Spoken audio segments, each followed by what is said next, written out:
আমি চিন্তা করলাম কে রে, আল্লাহ কোরআনে 4 বার শপথ করছেন। কয়বার? অত্তিন, অজাইতুন, অতুরি সিনিন, ওয়াহাজাল বালাদিল আমিন। 4টা শপথ করে আল্লাহ বলতেছেন, লাকাদ খালাকনাল ইনসানা ফি আহসানি তাকওয়িম। মানুষের চেহারা সবচাইতে সুন্দর, একথা কার? কিন্তু গানে কি কইছে? কুত্তার বাচ্চা। এই গানটার পরের লাইনে কি বলছে? ডাল চোর, তেল চোর। আজকে খাওয়া দাওয়া করে মাহফিলে না আইসা যারা বাড়িতে গল্প করতেছে, এরা সুম্মা রাদাদনাহু আসফালা সাফিলিন। আল্লাহ সুন্দরের কথা বলার সাথে সাথে পরের আয়াতে বলে কর্মদোষে এরা কুত্তার চাইতেও শুয়োরের চাইতেও জঘন্য। আত্মীয়র বাড়িতে খাওয়া দাওয়া করে ল্যাপ গরম করতে যা, আল্লাহ বলতেছে তোমরা মানুষ না, তোমরা হলো কুকুর শুকুর। জোরে কোন কথা ঠিক কিনা? সুম্মা রাদাদনাহু আসফালা সাফিলিন, মানে এর চাইতেও খারাপ। আমি এক ওয়াজে বলছিলাম, ফজরের নামাজ বাদ দিয়ে ঘুম পাড়ে যারা, সাইড ঠিবে কুত্তার সাইজ, এই কথাটা কেবল বলছি। ইতিমধ্যে কয়েকটা কুত্তা এসে কাউ কাউ শুরু করছে, মানে সাইডে কল কল করে। আমি যখনই শুরু করি ওয়াজ তখনই, মানে ওরা আমাকে বুঝাচ্ছে, হুজুর বেনামাজিকে আপনি কুত্তার সাথে তুলনা করবেন না, এরা কুত্তার চাইতেও খারাপ। আমি যেই কইলাম কুত্তার চাইতেও খারাপ, আল্লাহর কি শান, সব কুত্তা চলে গেল। ওরা বুঝাই দিল কুত্তার চাইতেও এরা খারাপ। কি বুঝতেছেন? খাওয়া দাওয়া কুত্তা। এরপরেও মাহফিলে আসলো না, এরা কুত্তার চাইতে ভালো।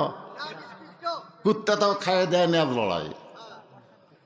ইনশাল্লাহ আসবে, ওয়াশ শুরু করলে চলে আসবে। কেবল তো ওয়াশ হচ্ছে ওয়াশ, এরপরে হবে ওয়াশ।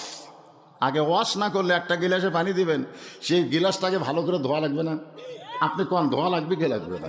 গিলাসের মধ্যে ময়লা দিতে পানি খান, তখন কি খাবে? এই আগে গিলাসটা ওয়াশ কর, গিলাসটাকে ধো। তো আগে আপনাকে ধোয়া লাগবে, ধোয়া বোধেন ওয়াশ করা, ওয়াশ, এরপরে হবে ওয়াশ। পর্দার অন্তরালে যে সমস্ত মা বোনেরা বসে আছেন, আমি আমার অন্তরের অন্তঃস্থল থেকে আপনাদের সবাইকে শুভেচ্ছা জ্ঞাপন করছি। এই মুহূর্তে আরেকবার জানতে চাচ্ছি আপনারা সকলে কেমন আছেন? আলহামদুলিল্লাহ রব্বিল আলামিন। মাইকের সাউন্ডটা চন করে না বাজান। জি জি জি, এটা হচ্ছে সৌজন্যবোধ। বক্তা কেমন আছে এটা জানা দরকার, ঠিক না? তুর পর্বতের কিনারায় মুসা নবী দাঁড়িয়ে, কিছুক্ষণ পরে আল্লাহ বলতেছে, মুসা তুমি কেমন আছো? মুসা আলাইহিস সালাম বললেন আলহামদুলিল্লাহ। তো মুসা আলাইহিস সালামের মনে মনে চিন্তা হয় যে আমি তো আলহামদুলিল্লাহ, আল্লাহ কেমন? তো জিজ্ঞাসা করতেছে, আল্লাহ আপনি কেমন আছেন? তো আল্লাহ এখন কি বলবে? আলহামদুলিল্লাহ। মুসা বলতেছে, আল্লাহ আপনি কেমন আছেন? একলা একলা আছেন, আপনার কাছে কেউ নেই। কোন দেশেতে আছো আল্লাহ? কোথায় তোমার বাসা? নীরবে বসিয়া তুমি দেখতেছো তামাশা। আল্লাহ বললেন, মুসা আমি আল্লাহ কেমন আছি যদি জানবার চাও, ইযহাব ইলা ফিরআউন ইন্নাহু তাগা। আমি আল্লাহ কেমন আছি যদি জানবার চাও, তাহলে ফিরআউনের কাছে যাও। কার কাছে? আচ্ছা, আল্লাহ কেমন আছে ওটা ফিরআউনের কাছে যাওয়া লাগবে কেন? আজকে মৌলানারা কেমন আছে এটা আপনারা জানেন না? জোরে কোন জানেন কি জানেন না? তারপরও জিজ্ঞাসা করতেছেন, হুজুর কেমন আছেন? আলহামদুলিল্লাহ। তো আল্লাহ কেমন আছে জানার জন্য মুসা নবী ফেরাউনের দরবারে গেছে, আল্লাহ কেমন আছে। তো যায় দেখে ফেরাউন সিয়ারত বসে জিকির করতেছে, আনা রব্বুকুমুল আলা, আমি হলাম সবচাইতে বড় আল্লাহ। মুসা আলাইহিস সালাম চিন্তা করে, এখনই তুর পর্বতে যার সাথে কথা বললাম সেটা কে আর এটা কে? এখনই তুর পর্বতে কার সঙ্গে কথা হচ্ছে? আর যারা দেখতেছে সিয়ারত বসে একজন আল্লাহর দাবি করতেছে। কিছুক্ষণ আগেই কিন্তু আমি কোরআন শরীফ দেখে আপনাদের এখানে আইছি। এ কোরআন কার? তাহলে আল্লাহর মাহফিলে আল্লাহর কোরআনের কথা হবে, জোরে কোন ঠিক কিনা? কিন্তু আইসা যদি দেখি না হুজুর এটা চলবি না, এটা চলবি না। ডাক্তার হয় রুগীকে বলতেছে এই ওষুধ লাগবে, রুগী বলে লাগবে না, খালি প্যারাসিটামল দাও, মাথার বিষ তো। আজকে আমাদের অবস্থা হয়েছে তাই, এক ওষুধ দিয়ে সব রোগ সারাবার চাই। অথচ আল্লাহ কোরআনে বলেন অনুনাজ্জিলু মিনাল কুরআনি মা হুয়া শিফাউ ওয়া রাহমাতুল লিল মুমিনিন। এই কোরআন আজকে যুবকেরা জানলা দরজা বন্ধ করে মোবাইলের অশ্লীল ভিডিও দেখে, মনে করে বাপ মা ঘুমাইছে রে, কেউ চেতন নাই, দরজা জানলাও বন্ধ, ইচ্ছা মতো দেখি। আপনি বলেন তো সবাই ঘুমাইলে একজন ঘুমায় না, তিনি কে? ছাদ দরজা জানলা সব যদি থাকে তারপরও যিনি দেখে তিনি কে? শুধু এই বিশ্বাসটা যদি যুবকদের থাকতো, কেউ না দেখলেও আল্লাহ দেখতেছে আর ফেরেশতারা লিখতেছে, তাহলে বাংলাদেশের কোনো যুবক অন্যায় অশ্লীলতা করতে পারতো না। জোরে কোন ঠিক কিনা? আমি যুবকদের টার্গেট করলাম এই কারণে, কারণ যখন চামড়া ঢিল হয় তখন মানুষ আল্লাহর সাথে মিল দিতে বাধ্য হয়ে যায়। জোরে কোন ঠিক কিনা? বুড়া আছে, একটা সুন্দরী মেয়ে গেলেও কয় চোখের পাওয়ার নাই ভাই রে, কি দেখবো। আয়নার সামনে যখন চেহারা দেখে, চুল দাড়ি পাকা দিয়ে কয় আমার সময় শেষ। তখন আব্দুল আলিমের গানটা খুব মনে হয়, মিশে মায়াই বন্দি থাইকা করলাম কত খেলা, পশ্চিমে তাকিয়া দেখো তোমার জীবনের ডুইবা গেছে বেলা, এক পলকের নাই ভরসা, এক পলকের নাই ভরসা, মিশে সকল আশা, কখন বুঝি দারুণ ঝড়ে ভাঙবে তোমার বাসা। কি মনে করতেছেন? হ্যাঁ, তো এখন যে আলোচনাটা আপনাদের সামনে উপস্থাপন করা হবে, এখানে বিষয় থাকবে মাত্র 4টে। জোরে কোন কয়টা?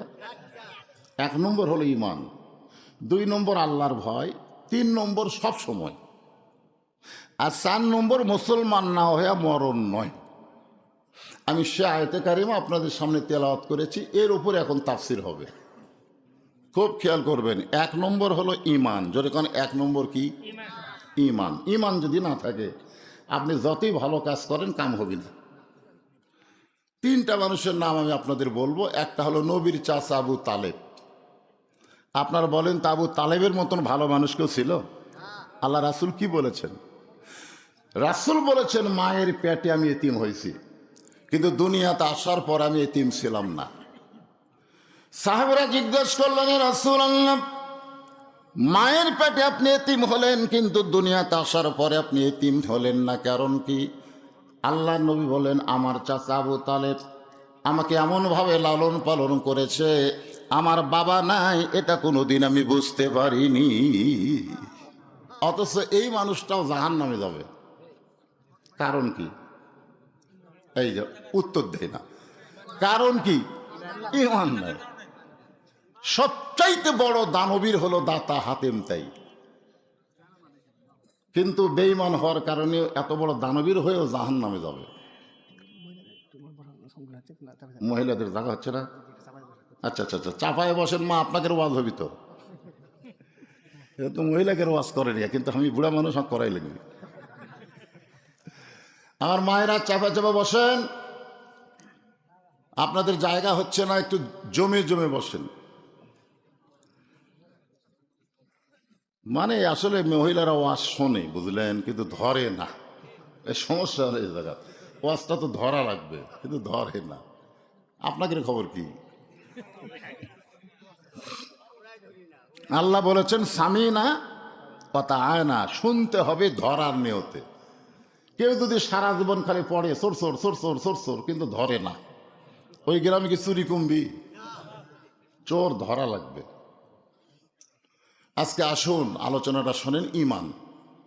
সাহাবেরা জিজ্ঞাসা করলেন মা হুয়াল ইমান ইয়া রাসূলুল্লাহ, হুজুর ইমান সম্পর্কে একটু আমাদেরকে বলেন। আল্লাহর নবী বললেন ইকরার বিল লিসান, জবানে বলতে হবে লা ইলাহা ইল্লাল্লাহ। তাসদিক বিল জানান, শুধু জবানে বললে হবে না, কলিজার মধ্যে জায়গা দেওয়া লাগবে। কলিজার মধ্যে ইমানের জায়গা যারা দিবে তাদের কাছে জীবনের চাইতে ইমানের মূল্য অনেক বেশি হবে। আপনাদের কাছে কিসের দাম বেশি, জীবনের না ইমানের?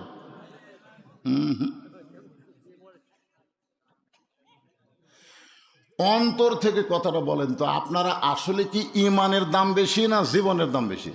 ইকা আল্লাহ তাখাফু ওয়ালা তাহজানু ওয়া আবশিরু বিল জান্নাতিল্লাতি কুনতুম তুআদুন। ইমানকে গ্রহণ করে এর প্রতি যারা অটল থাকবে, তাসদিক বিল জানান, কলিজার মধ্যে ইমানের জায়গা দিয়া এর প্রতি যারা ইস্তেকাম থাকবে, আল্লাহ বলেছেন তাদের কোনো ভয় নাই। আল্লাহ তাখাফ, তাদের কোনো ভয় নাই। ওয়ালা তাহজান, তাদের কোনো চিন্তা নাই। ও আবশিরু বিল জান্নাহ, মরার সঙ্গে সঙ্গে তাদেরকে জান্নাত বরণ করে নিবে। জোরে কেন সুবহানাল্লাহ। দুনিয়ার মানুষ রাখা আসবে কবরে, কিন্তু তাদের দেহ কবরে থাকবে, কিন্তু ভিতরের পাখিটাকে আল্লাহ কবরে রাখবে না। ইল্লিন নামক জান্নাতের বাগানে আল্লাহ স্বাধীনভাবে ছেড়ে দিবে। জোরে কেন সুবহানাল্লাহ। আমরা মরার ভয় করি, মুসলমান মরার ভয় করবে? আজকে ফিলিস্তিনের দিকে খেয়াল করে দেখেন, ফিলিস্তিন মুসলমান কি মরার ভয় করতেছে? হ্যাঁ, আল্লাহর ঘর হেফাজতের জন্য একজন মা চিৎকার করে বলেছে কাবা ঘর ধ্বংস করতে এসেছিল আব্রাহা। আল্লাহ তৈরান আবাবিল, আবাবিল পাখি দিয়ে কাবা ঘরের হেফাজত করছে। সূরা ফিল পড়েন। হস্তি বাহিনীর অবস্থা কি হয়ে গেছে এখন বলেন তো, সে আল্লাহ আছে না নাই? তাহলে ইহুদির বাচ্চারা বাইতুল মুকাদ্দাসকে ধ্বংস করতে চায়, বাইতুল মুকাদ্দাসকে নাফাক করতে চায়। আল্লাহর কেউ আবাবিল পাখি আর নাই? আবাবিল পাখি খেয়ে মানুষ আছে আছে, সাইজ মতো মার হবে। যখন ফেরাউন মুসাকে আক্রমণ করলো, আল্লাহ কয় মুসা দৌড়াই। ফেরাউন কয় আমার ভয়ে মুসা দৌড়াই। মুসা বলতেছে আল্লাহ তুমি দৌড়াবার কইলে আমি দৌড়াই, আর ই কয় আমার ভয়ে দৌড়াই। আল্লাহ কয় জাগা মতো যা, সাইজ মতো মায়ের। জোরে কোন কথা ঠিক কিনা? সাইজ মতো মার হয়নি? আজও মুসার দলকে যে ফেরাউনের দলেরা দাবড়ায়, আল্লাহ কয় দৌড়া, মায়ের হবি সাইজ মতো। জোরে কোন কথা ঠিক কিনা? হ্যাঁ, সাউন্ড হবি না, মায়ের হবি তার সাউন্ড হবি না। একটু মনোযোগ দিবেন। তাসদিক বিল জানান, আমল বিল আরকান। ইমানকে রাসূল বুঝাইলেন তিন ভাবে। একটা হলো জবানে বলতে হবে, কলিজার মধ্যে জায়গা দেওয়া লাগবে, আমলের মাধ্যমে প্রকাশ করা লাগবে। ইমান গ্রহণ করার পরে ইমানকে রাখার জন্যে এক নম্বর আমলের নাম হইল নামাজ। ইমানকে রাখার জন্যে এক নম্বর আমলের নাম কি? রাসূল বলেছেন লা সলাতা লা ইমানা, যার নামাজ নাই তার ইমান নাই। আপনাকে মসজিদের পূর্ব পাড়া মদিনা মসজিদ, ও বাবা নামত হচ্ছে রে মদিনা, সুবহানাল্লাহ। মনে বড় আশা ছিল যাব মদিনায়, সালাম আমি করব গিয়া, নবীজি রওজায়। এই দুটা নিয়ে একই পোশাক রে, একবার এই দুইটা উঠলো, খোঁজ না দেখেন এরা সিজার করা, খোঁজ না দেখেন। কারণ সিজার করা বাচ্চারা অস্থির হয়। বাংলাদেশে শোনেন, বাংলাদেশের কোনো ডাক্তার বড় বড় ডাক্তার তাদের বইয়েও কে কোনোদিন সিজার করায় না, কারণ জানে সিজার করলে বাচ্চারও ক্ষতি, মায়েরও ক্ষতি। এক নম্বর হলো ডাক্তারের বইয়ের সিজার লাগে না, জোরে কান কি লাগে না। দুই নম্বর হলো মৌলানার বাড়িতে কোনোদিন মিলাদ হয় না। মৌলবীরা পরের বাড়িতে মিলাদ পড়ায়, কিন্তু নিজের বাড়িতে হয় না। আর তিন নম্বর কথা হলো পীরের বউ কোনোদিন মুরিদ হয় না, কারণ পীরের বউ জানে আমার স্বামী এক নম্বর লুচ্চা, মাঝে মধ্যে মুরিদের বইয়ের দিকে তাকায়, এর হাতে মুরিদ হয়ে লাভ নাই। আমি কয়টা কথা বললাম? তিনটা। খুব খেয়াল করবেন, ঘাটে ঘাটে মিল। কারণ ডাক্তাররা এখন কষাই হয়ে গেছে। নর্মালে 2 দিন পরেই বাচ্চা হবে, কিন্তু আলট্রাসাউন্ড করে বলতেছে কাত হয়ে আছে, বেঁকা হয়ে আছে, পানি শুকে গেছে। মেয়ে মানুষ তো অধৈর্য, এখনকার মেয়েরা কে ধৈর্যই নেই। কি বলবো প্রসবের কথা, মা বিনে সেই ব্যথা কেউ তো বুঝিবে না। মাজন ঠেকিয়া সন্তানের দায়, অকালে মা মারা যায়, কেন সে মায়ের ভক্তি করো না। এমন দরদি ভবে কেউ হবে না আমার মা, মা গো। আমার দাদি বড় হলে আমার সাথে গল্প করছে, তোক বার করতে ভাই, তোর মাথা লম্বা হয়ে গেছিল, পরে থাবা থাবা তোর মাথা আমরা গোল করছি রে। আর এখন পেট কাটা দেখে বাচ্চার ঘুমই ভাঙেনি। ডাক্তাররা কয় ঘুম যে ভাঙলো না, বড় ডাক্তার কয় 2 দিন পরে ওই এমনি হবি, আর 2 দিন আগে যে কাটছিস আমি কি করবি, ঘুমের মধ্যে আছে। তো জেতা না মরা, এটা টেস্ট করার জন্য পেটের থেকে বাইর করে একটা ঘুরে দেয়। এইরকম ঘুরে দেওয়ার পরে বাচ্চা মাথার ঝাঁকি খায়, করে কান্দা ওঠে। ওই যে ঝাঁকি খাওয়া খাসে, ওই ঝাঁকিতে বাচ্চা মোবাইল ছাড়া কান্না থামে না, মোবাইল ছাড়া ভাত খায় না। জোরে কোন কথা ঠিক কিনা? এরা হলো সিজার করা, সিজার। এই যে 2টা উঠে গেল, খুললে দেখেন সিজার করা। এরা বেশিক্ষণ থাকতে পারবে না, তো অস্থির। সামনে কাতারে বসে উঠে যাওয়াটাকে যাতা কথা মনে করছে।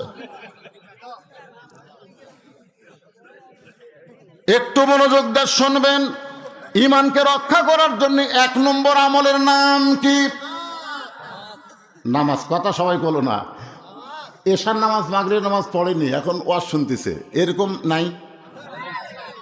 ওরা নামাজ কবে? কারা কারা মাগরিব এশার নামাজ পড়েননি? আপনারা খালি শোনেন, রাসূল বলেছে মান তারাকা সালাতু মুতাম্মিদান ফাকাত কাফারা। ইচ্ছা করে 1 ওয়াক্ত নামাজ যারা বাদ দিল, ইচ্ছা করে, আর আল্লাহর সঙ্গে কুফরি করলো। দেখছেন, নাউজুবিল্লাহ হয় না রে। আপনারা কি মন খারাপ করছেন? অনেক বছর পর আইসে, আমারও আস্তে আপনারা শুনছেন। রাত কোন দিক দিয়ে যাবি বোঝা যাবে না, হাসতে হাসতে মার হবি। জোরে কোন কথা ঠিক কিনা? আমি অন্য বক্তার মতো আগে আল্লাহ কাল চিল্লা চিল্লা মার দেই না, হাসমো মারমো। যারা মার খাবি ওরাও হাসবি। কি দিল রে। মাগরিব এশার নামাজ না পড়ে যারা ওয়াজ শুনতেছেন, ফজরের আগে যদি আপনার মৃত্যু হয়, দুনিয়ার কোটি কোটি মানুষ আপনার জানাজা দিলেও আপনি জান্নাতে যাবার পারবেন না, কারণ মরার আগেই আপনি বেঈমান হয়ে মরছেন। ধরে কোন কথা ঠিক না? বাইনাল আবদি ওয়াল কুফরি তরকুস সালাত। বান্দার কাফেরের মধ্যে পৃথক করার জিনিসটার নামই হলো নামাজ। যে নামাজ পড়বে সে হবে বান্দা, যে নামাজ পড়বে না সে হলো কাফের। আমি যেই বলবো বেনামাজি, আপনার বলবেন কাফের, বলতে পারবেন না? বেনামাজি দেখেন তো কে কে বলে না, খালি কানটা খালি সাইজ করতে দেখেন তো। এই বেনামাজি, মাগরিব এশার নামাজ না পড়ার পরও বেনামাজি কাফের যারা স্লোগান দিল ফজর থেকে যদি নামাজ ধরে, আল্লাহ বলে যত নামাজ পড়িস নি কি পাপ হয়েছে, নামাজ ধরার সঙ্গে সঙ্গে আমি আল্লাহ তোরে মাফ করে দিলাম। তাহলে ইমানকে হেফাজতের জন্যে 1 নম্বর আমলের নাম কি? এখন নামাজ কি করবেন? বর্তমান প্রধানমন্ত্রী 564টা মডেল মসজিদ বানায় দিস, এক একটা মসজিদ বানাইতে সরকারের 20 কোটি টাকা করে খরচ হয়েছে। এখান থেকে বোঝা গেল যে সরকার মসজিদ বানায় দেয় এই সরকার নামাজের পক্ষের সরকার। জোরে গণ ঠিক কিনা? যদি সিনেমা বানায় দিত, যে 564টা সিনেমা বানায় দিত, তাহলে বোঝা যাইতো এই সরকার ইসলামের না। কিন্তু 564 সিনেমা বানায়া মসজিদ বানায় দিছে। বিশ্বাস করতে হবে এ সরকার হলো মসজিদের সরকার, ইসলামের সরকার। ধরে কোন ঠিক না? কিন্তু সমস্যা হলো মসজিদ আছে, মুসল্লি নাই। সরকারের দায়িত্ব হলো খালি মসজিদ বানানো না, মুসল্লিও বাড়ানো। এই জন্য আল্লাহ বলেছেন আল্লাযীনা ইম্মাক্কান্নাহুম ফিল আরদ। মুসলমানের মধ্যে কেউ যদি প্রধানমন্ত্রী হয়, সে যদি মুসলমান হয়, মুসলমানের মধ্যে কেউ যদি প্রেসিডেন্ট হয়, সে যদি মুসলমান হয়, তার 1 নম্বর দায়িত্ব হলো পদ্মা সেতু নির্মাণ করা, 1 নম্বর দায়িত্ব হলো বাল্য বিয়া বন্ধ করা, 1 নম্বর দায়িত্ব হলো রাস্তার উপর ওভারব্রিজ তৈরি করা, মেট্রো রেল ছেড়ে দেওয়া। এগুলো সবই দায়িত্ব, তবে 1 নম্বর না। 1 নম্বর দায়িত্ব হলো আকামুস সালাত, নামাজ কায়েম করা। জোরে কোন ঠিক কিনা? মসজিদ বানানোর সঙ্গে সঙ্গে সরকারের দরকার হলো আজান দেওয়ার পরে যেই সমস্ত যুবকেরা মসজিদের আশেপাশে ঘুরবে, ওদেরকে একটা ঘরে রিমান্ডে পাশার কাপড় খুলে সর পাটার উপর 10টা করে বাড়ি মারা লাগবে। জোরে তোর কথা ঠিক করে? কয়টা বাড়ি? কাপড়ের উপর না, কাপড় খুলে। এই আইন যদি সরকার করত, আমার মতন মাওলানার নামাজের কোনো ওয়াজ করা লাগতো না। জোরে কোন কথা ঠিক না? 13 বছর মক্কাত নবী ওয়াজ করছে, 13 বছর। ওয়াজের রেজাল্ট হলো মাত্র 320 জন। 13 বছরে কয়জন? 320 জন। হিজরত করে মদিনার যায়া শুধু ওয়াজ করে নাই, ওয়াজের সাথে সাথে আমলের আইন চালু করলো। 8 বছর পরে 10,000 সাহাবী নিয়ে মক্কা বিজয় করলো। 8 বছরে 10,000 নিয়ে মক্কা তাইছে, আরো তো মদিনাত আসি। তাহলে 13 বছরে 320 জন আর 8 বছরে 10,000। বোঝা লাগবে বক্তার ওয়াজ দেয়া কাম হবে না, সরকারের আইন দেয়া কাজ হবে। ধরে কন যদি আল্লাহর আইন হয়। কার আইন? আরো জোরে বলেন, কার আইন? আকিমুস সালাত, নামাজ কায়েম করবার গেলে আকিমুদ্দিন, দিন কায়েম করা লাগবে। দিন যদি কায়েম না হয়, আপনি কবরে 2 নম্বর যা আটকে যাবেন। কবরে 3টা প্রশ্ন হবে না? 1 নম্বর প্রশ্ন কি? মান রব্বুকা। মান রব্বুকা প্রশ্ন যখন ফেরেশতারা করবে, বুঝলেন, তখন আপনার নামাজ খাড়া হবে, আপনাকে চেতন করবি না। আপনি যে সারা জীবন নামাজ পড়ছেন, এ নামাজ খাড়া হয়ে বলবে, এই বোনকে নাকি রে, কাকে রব সম্পর্কে প্রশ্ন করিস? কে বল এসে একটু ঘুম দিছে, আর এখন এসে কিছু প্রশ্ন করে? এই বল, তুই সারা জীবন কয় ওয়াক্ত নামাজ পড়ছে বল? মনকে নাকি আমরা জানি তো প্রশ্ন করিস? শুনিনি, মসজিদে ঢোকার সাথে সাথে নামাজের নিয়ত করাই আলহামদুলিল্লাহি রব্বিল আলামিন। রুকুত যায় সোহান রব্বিয়াল আযীম, সেজদাত যায় সোহান রব্বিয়াল আলা। এতবার রব রব করে দুনিয়া থেকে কবর কে বলাচ্ছে, ঘুম পাড়তিছে, আবার রব। মুনকির নাকির কয়, আল্লাহ তোমার বান্দাকে মান রব্বুকে প্রশ্ন করার পরে নামাজ যে খাবার খেয়েছে, আল্লাহ বলে যে নামাজ নিয়ে কবর আইছে, ওরা 1 নম্বর প্রশ্নের উত্তর হয়ে গেছে। ধরে কর সুবহানাল্লাহ। কিন্তু 2 নম্বরে যাই তো বিপদ বাড়ে। ওমা দিনুকে, ওরে বাবা রে। দিন কায়েমের আন্দোলনের যদি আপনি কর্মী না হন, আপনি যা পিটন খাবেন ভাই। এজন্য একটা গান আছে, রংবাজ সিনেমা। এরে ছেলেরা, তোমরা রংবাজের নাম শুনছে? যদি ফুলগুলো হয় অভিমানে ঝরে যায়, আমি মালা গেথে বলো কারে পরাবো, সে যে কেন এলো না, কিছু ভালো লাগে না, কবরে আসুক। মজা আছে, মজা মজা। একটু মনোযোগ দিয়ে শুনবেন। দিন কায়েমের আন্দোলন করতে গেলে 1 নম্বর পয়েন্টটা হলো আত্তাকুল্লাহ, ভয় করতে হবে কার? আর আল্লাহর ভয় করতে গেলে বর্তমান আইন দিয়া সম্ভব? দেখছেন, দুই জুতা চোর কালায় কেন্দ্রীয় মসজিদের সামনে দিয়ে ঘুরতেছে, আর বুকো থাবা দিয়ে বলতেছে আমাকে ভয়ে সব ভালো জুতা মসজিদের মধ্যে ঢুকছে, আমাকে ভয়ে। 500 জন মুসল্লি জুতালিয়া মসজিদে ঢুকছে দুই চোরের ভয়ে। চোর কয়টা? ওরকে শিরা থাবান দেখছে, আমাকে ভয়ে। হায় হায়, মানুষের তৈরি আইন দিয়ে যখন রাষ্ট্র চলবে তখন চোর ডাকাতের মশান বাড়বে আর ভালো মানুষের মশান কমে যাবে। জোরে কোন কথা ঠিক না? আর আল্লাহর আইন চুরি করলে চোরের হাত কেটে দে। ওই ভালো জুতার দিকে হাত এরকম খবর লিয়ে যাচ্ছে, তখন জুতে সোনার টোপলাও যদি মসজিদ দরজায় রাখেন কোন চোর বাংলাদেশে খুঁজে পাওয়া যাবে না। জোরে কোন কথা ঠিক কিনা? এটা কার আইন? আরো জোরে বলেন। এই কোরআন শুধু ফজিলতের জন্য, তেলাওয়াতের জন্য, কোরআন পড়ে সুবা খাওয়ার জন্য, কোরআন খতম দেওয়ার জন্য আল্লাহ আমাদেরকে দেয় নাই। এই কোরআনকে বাস্তব জীবনে আমাদের গ্রহণ করা লাগবে, ঠিক কিনা ভাই? আমার মা বোনেরা যারা পর্দার অন্তরালে যারা বসে আছেন, একটু মনোযোগ দিয়ে শুনবেন। আমি নামাজ রোজ করতেছি, যেই নামাজ সম্পর্কে একটা গান গাইছে বেগম মমতাজ। গানটা খুবই ভালো। আসলে মমতাজের সব গান খারাপ না, বলবো। হাদিস আছে বিস্তারিত, হুজুরি কলব ব্যতীত করছেন কালেও নামাজ তোর হবে না। তবে কেন গাও জোয়ারি, মানুষকে দেখাও নামাজ পড়ি, ও তোমার সিদ্ধ বীজে সুফসল ফলবে না। আজও কেন আল্লাহর নামাজ ধরতে পারলা না? আল্লাহ কয় নামাজের জোরে ফায়েসাকাত যাবে দূরে, পাক কোরআনে রয়েছে ঘোষণা। এখন আকাম কুকাম নামাজ রোজা একসাথে বান্ধিয়া বোঝা, আকাম কুকাম নামাজ রোজা একসাথে বান্ধিয়া বোঝা, জাহান নামে দিয়াছ রওয়ানা। আজও কেন আল্লাহর নামাজ ধরতে পারলা না? ইন্না সলাতি পড়েন, ইন্না সলাতি ওয়া নুসুকি ওয়া মাহইয়ায়া ওয়া মামাতি লিল্লাহি রাব্বিল আলামিন। কে মাইকালা কুটি রে?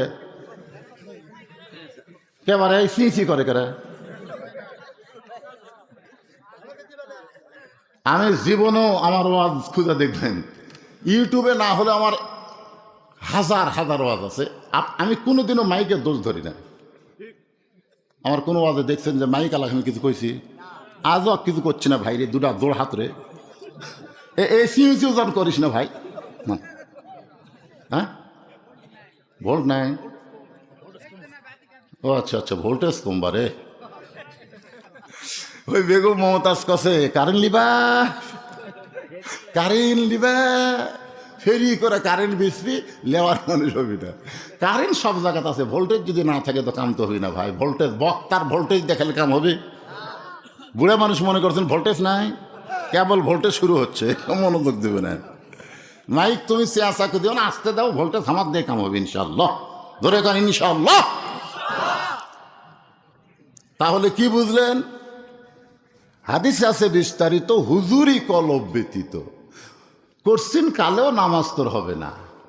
আপনার বাড়ি থেকে মসজিদ হলো 100 গজ দূরে মদিনা মসজিদ। জোরে কোন কি মসজিদ? এই 100 গজ দূরে আপনি জোহর নামাজ পড়ার জন্য যাচ্ছেন, সামনে কাতারে নামাজ পড়বেন, মাশাআল্লাহ। কিন্তু এই 100 গজের মধ্যে 2টা ব্রয়লার মুরগির সাথে আপনার দেখা। 2টা ব্রয়লার মুরগি মানে বেপর্দা নারী, আঁদরা ফাঁদরা সব বার করে ঘুরে বেড়ায়। এই 2টা ব্রয়লার মুরগি আপনার চোখত পড়ছে। কোন জায়গাত পড়ছে? চোখত পড়ছে।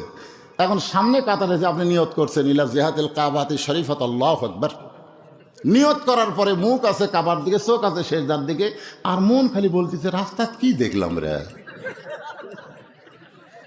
হাদিস আছে বিস্তারিত, হুজুরি কলব ব্যতীত। হাদিস আছে বিস্তারিত, হুজুরি কলব ব্যতীত করছেন কালেও নামাজ তোর হবে না। তাহলে রাস্তার মধ্যে ব্রয়লার মুরগি দেখে আপনি নামাজ হলো? মুখ আছে কাবার দিকে, চোখ আছে সেজদার দিকে, আর মন খালি বলতেছে এরা কার বউ রে। এখন আপনাকে আল্লাহর আইন চালু করতে হবে। করনা ফি বুয়ুতিকুন্না ওয়ালা তাবাররুজনা তাবাররুজাল জাহিলিয়াতিল উলা। আল্লাহ কোরআনে বলেছে মেয়েরা ঘরের মধ্যে থাক, ঘরের মধ্যে থাক, ঘরের বাহির হোস না। যদি ঘরের বাহির হও হেজাব নিয়া পর্দা নিয়া বের হও। জাহিলি যুগের মেয়েদের মতন সাজুগুজু করে রাস্তায় বের হওয়ার কোনো পারমিশন মুমিনা নারীর নাই। এ আইন কার? আরো জোরে কান। মর্দগুলাকে সব বিদেশে পাঠিয়ে দিয়েছেন, মাশাআল্লাহ, সব গেছে বিদেশে, বউগুলা সব আছে বাড়ি। সুবহানাল্লাহ, সুবহানাল্লাহ। ওমা মিন দাব্বাতিন ফিল আরদি ইল্লা আলাল্লাহি রিজকুহা। পৃথিবীতে এমন কোনো বিচরণশীল প্রাণী নাই যার রেজেকের ব্যবস্থা আল্লাহ করেনি। কি রে, আপনাকে এলাকার খবর শুনলে সবাই জানে আলুওয়ালা এলাকা, সব মরদগুলা বিদেশে গেছে, মেয়ে মানুষগুলা বাড়িতে আছে।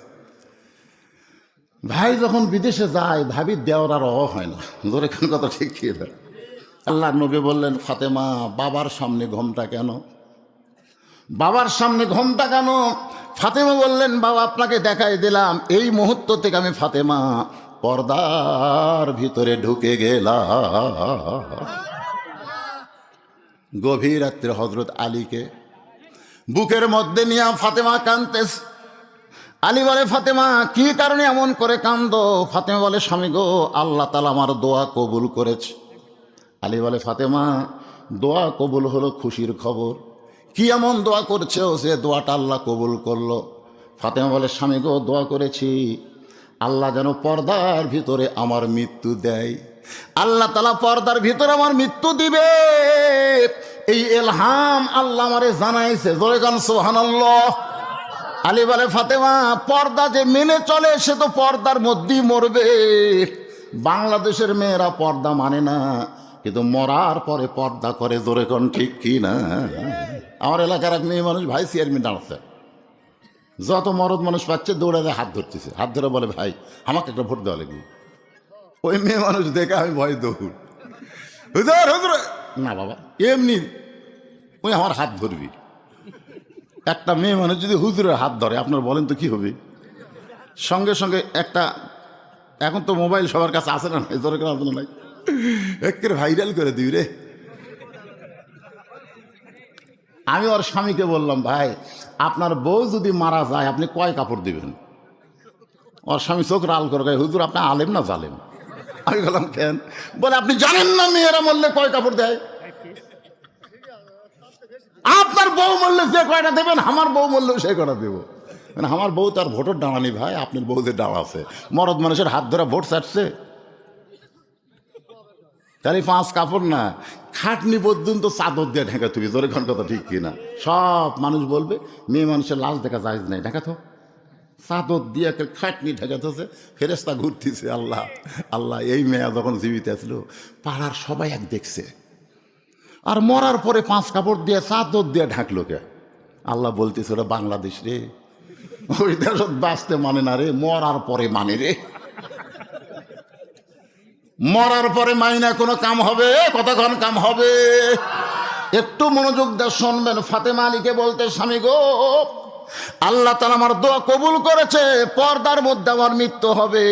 আলী বলে, ফাতেমা আনন্দ করো, কারণ সারা জীবন তুমি পর্দার মধ্যে ছিলে, মরার সময় পর্দার মধ্যে মরবা, কান্দো কেন?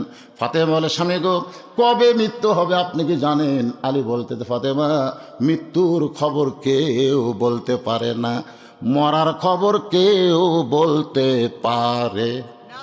কথা কন না কেন? আপনারা পারেন নাকি? তাহলে নামাজ না পড়ে ঘুমান কেমনে? এই আসসালাতু খায়রুম মিনান নাম শোনার পরে ল্যাপ ফুটি দেয়। আগে ছিল 3.5 হাত, 3.5 হাত। আজান শোনার পরে 2.5 হাত। হায় হায়, পাও নাই মাথাও নাই, মানে চাউলের বস্তা ঢেকাতেছে। এই যুবক, মেসির খেলা দেখো 3টা পর্যন্ত, কিভাবে বল পাস করলো, কিভাবে গোল দিল। সকালবেলা গল্প মারো, মুয়াজ্জিন কখন আজান দিয়েছে, এই আজান তোমার কানত পড়ে না। এরকম যুবক আছে না? নাই ধরে করা আছে না? 3টার সময় চেতন থাকো, আর আজানের সময় তুমি ঘুমাও। একটু মনোযোগ দিবেন। আলী বলতেন, ফাতেমা মরার খবর কেউ বলতে পারে না। ফাতেমা বলে, স্বামী গো, আল্লাহ যদি জানায় তাহলে বলতে পারে। আল্লাহ পাক আমারে জানাইছে আজকে গভীর রাত্রে ফাতেমার মৃত্যু হবে। গভীর রাত্রে মৃত্যু হবে, এই কথা শুনে সুবহানাল্লাহ না ইন্না লিল্লাহ? এটা কোন জায়গা কানো রে? আরে হবি তো। যাক, আপনারা গোল্ডেন এ প্লাস পেলেন। আসলে মানুষ মরলে ইন্না লিল্লাহ বলা লাগবে, এটা কোরআন হাদিসের কোনো জায়গাতেই নাই। এটা হচ্ছে ইজা আসাবাতুহুম মুসিবাতুন ক্বালু, সকলে পড়েন ইন্না লিল্লাহি ওয়া ইন্না ইলাইহি রাজিউন। গাছের গোড়া কাটলে গাছ যেমন ঠাস করে পড়ে যায়, হযরত আলী তেমনি পড়ে গেলেন ঘরের মাঝে। যিনি গভীর রাত্রে মৃত্যুবরণ করবে সেই ফাতেমা মুস্কি মুস্কি হেসে স্বামীর মাথাটা উরাতের উপরে নিয়ে কপালে একটা চুমা দিয়ে বললেন, স্বামী গো, আপনি হলেন আসাদুল্লাহিল গালিব, আপনি হলেন আল্লাহর সিংহ। আল্লাহর সিংহকে জোরে কান, আল্লাহর সিংহকে। আপনি হলেন আনা মাদিনাতুল ইলমি ওয়া আলিউ বাবুহা। রাসূল বলেছেন, আমি হলাম এলেমের শহর, আলী হচ্ছে তার দরওয়াজা। জ্ঞানের দিক দিয়ে আপনি 1 নম্বর, আবার শক্তির দিক দিয়েও আপনি কয় নম্বর? আর বইয়ের মরার খবর শুনে ঠাস করে পুরা যান। আপনি তো মরবেন না, আমি মরব। আর এই খবর শুনে আপনি যদি দুর্বল হয়ে যান তাহলে আমার 3টা চাওয়াকে পুরা করবে। আলী ফাতেমার মুখে হাত দেয়, বলে, ফাতেমা দুনিয়াতে গরিব ছিলাম বলে তুমি কিছুই চাইলা না, তাহলে মরার সময় তুমি কি চাইবা ফাতেমা? বলে, স্বামী গো, 1 নম্বর চাওয়া হলো রাতের অন্ধকারেই আমাকে দাফন করা লাগবে। রাতের অন্ধকারে মৃত্যুবরণ করব, আর দিনের আলোতে আমাকে দাফন করবেন, আমার পর্দার খেলাফ হবে। এই জন্য আমার 1 নম্বর চাওয়া হলো রাতের অন্ধকারেই আমাকে দাফন করা লাগবে। আমার 2 নম্বর চাওয়া হলো আমার জানাজার কোনো ব্যবস্থা করবেন না, আমি ফাতেমার কোনো জানাজা লাগবে না। আলী বলে, ফাতেমা লক্ষ লক্ষ মানুষ তোমাকে দোয়া করবে, আর তুমি কেন জানাজা চাইয়ে না? ফাতেমা বলে, স্বামী গো, দুনিয়ার সমস্ত মানুষ যদি বলে ফাতেমা ভালো, আর আপনি যদি বলেন আমার বউ ভালো না, ওই লক্ষ মানুষের দোয়া দিয়ে ফাতেমার 1 তিল পরিমাণ লাভ হবে না। আর দুনিয়ার সব মানুষ যদি বলে ফাতেমা খারাপ, আর আপনি যদি বলেন ফাতেমা ভালো, এক স্বামীর সার্টিফিকেটে ফাতেমার 8টা জান্নাতের দরজা আল্লাহ খুলে দিল।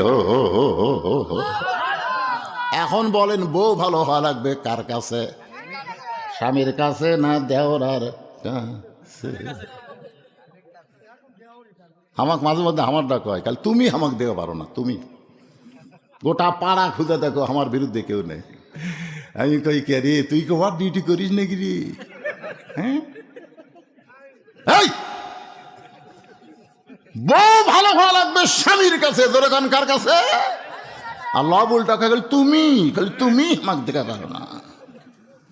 বিদেশে যা টাকা পাঠায়, আর টাকা দিয়ে সব কিছু নিজের নামে করে, বাড়িতে আসার পরে বলে, তুমি যদি বিদেশ যাও তাহলে থাকবো, আর বিদেশে না গেলে আমাকে তালাক দাও। ইয়ার কি মারতিছে? শোনেন, বিদেশ থেকে যে অ্যাকাউন্টে টাকা পাঠাবেন, খবরদার বউয়ের অ্যাকাউন্টে টাকা পাঠাবেন না। বউ মরে গেলে বউ পাওয়া যাবে, বউ ছাড়া দিলে বইয়ের অভাব নাই। মরদ মানুষ, বইয়ের কিসের অভাব রে? ওর অ্যাকাউন্টে টাকা পাঠাবেন কেন?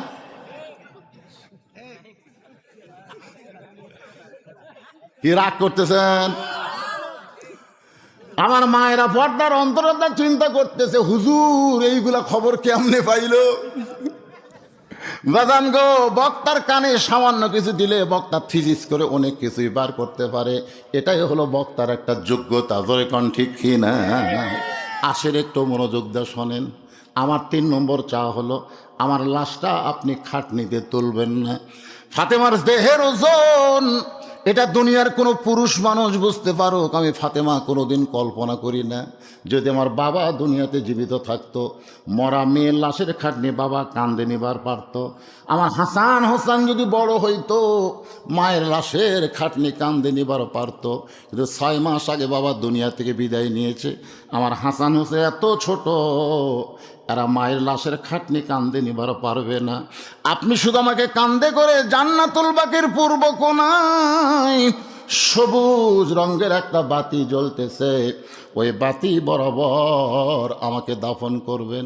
ওগো স্বামী, আমার জন্য যদি আপনার কবর খুঁড়তে কষ্ট হয়, কারণ বিবির জন্য স্বামীর কবর খোঁড়া খুবই কষ্ট, তাহলে আপনার একান্ত বন্ধু কেউ যদি থাকে দুনিয়ায়, তার একটু বলে দিবেন গোপনে ফাতেমার কবরটা যেন খনন করে দেয়।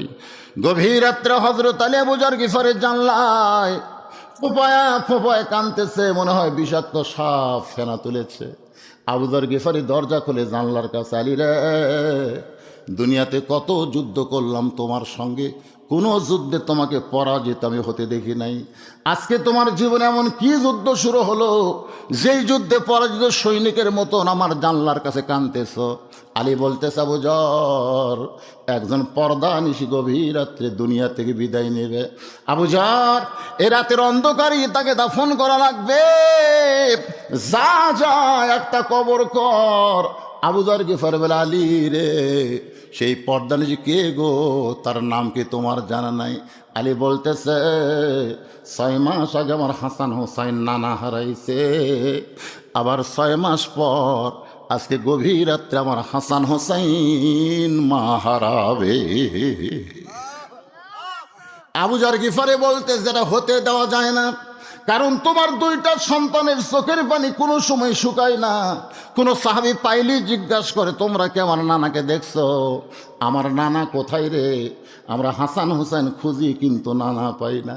আবু বকর বলেছে, রে নবীর সাহাবীরা, যতদিন নানা নানা বলে হাসান হোসেন কানবে, খবরদার নবীর রওজা তোমরা দেখাইয়া দিও না। কারণ হাসান হোসেন যদি নবীর রওজার পাশে গিয়া একবার নানা নানা বলে চিৎকার দেয়, আমি আবু বকর বলতেছি নবীর ঘুম ভেঙ্গে যাবে। তার মানে বোঝা গেল, আমাদের নবী রওজার মধ্যে মরে যায়নি, আমাদের নবী রওজার মধ্যে ঘুমায়া আছে। সবাই আমার সঙ্গে বলেন, ইসলামের আলো, বলেন বলেন, ইসলামের আলো জ্বলায়া দিয়া নবী ঘুমায়া আসেন সোনার মদিনায়। এটা কি হয় জান? 3 বছর পর্যন্ত রাখতে পারে। এখনই মহিলা প্রশ্ন করছে। আমি টাঙ্গাইলে এক ওয়াজে বলছি যে মেয়েরা জোরে কথা বলবেন না, জোরে কথা বললে পর্দার খেলাফ হয়, পরপুরুষ যদি শোনে। মেয়েরা জোরে কোরআন তেলাওয়াত করা যাবে না, জোরে কোরআন তেলাওয়াত করলে পরপুরুষ শুনলে পর্দার খেলাফ হয়। এ ওয়াজ করার সাথে সাথে মেয়েদের প্যান্ডেল থেকে একজন একটা স্লিপ দিছে, স্লিপে লিখছে, হুজুর, মেয়েদের জোরে কথা বললে যদি পর্দার খেলাফ হয়, তাহলে প্রধানমন্ত্রী যখন জাতির উদ্দেশ্যে ভাষণ দেয়, এই ভাষণ শোনা কি? আমি তখন চিন্তা করলাম, এর যদি আমি ডাইরেক্ট উত্তর দেই, তাহলে টাঙ্গাইল তাহার বলে যাওয়া লাগবে না, এরই মধ্যে আমাকে ধরবি, তোরে কোন ঠিক কে না। আমি কইলাম, মা তুমি কোন বক্তার কাছে প্রশ্ন লিখছ? উত্তর দিবি ঠিকই, তবে ডাইরেক্ট দিবি না। ও দো ইলা সাবিল রব্বিকা বিল হিকমা, হিকমতের সাথে মার হবি। দেখি কি লিখছে। আমার প্রশ্ন হচ্ছে, আমরা 3 জন সন্তানই রমজান মাসে জন্মগ্রহণ করেছে, 3 জন সন্তান রমজান মাসে জন্মগ্রহণ করছে। আমি রোজা পালন করতে পারিনি। এখন আমি জানতে চাচ্ছি যে আমার কি বিগত 3 বছরে রোজা পালন করতে হবে? বর্তমান আমার বয়স 64 বছর, বার্ধক্যজনিত কারণে বর্তমান আমি এতগুলো রোজা পালন করতে অক্ষম, আমার এখন করণীয়। ও তাহলে ঠিক আছে, মানে রোজা অবস্থায় এখন কোনো মার পেটে বাচ্চা আসার পরে মা যদি রোজা থাকে, ওই বাচ্চা দুনিয়াতে এসে রোজা নিয়ে কোনো চিন্তা করা লাগবে না।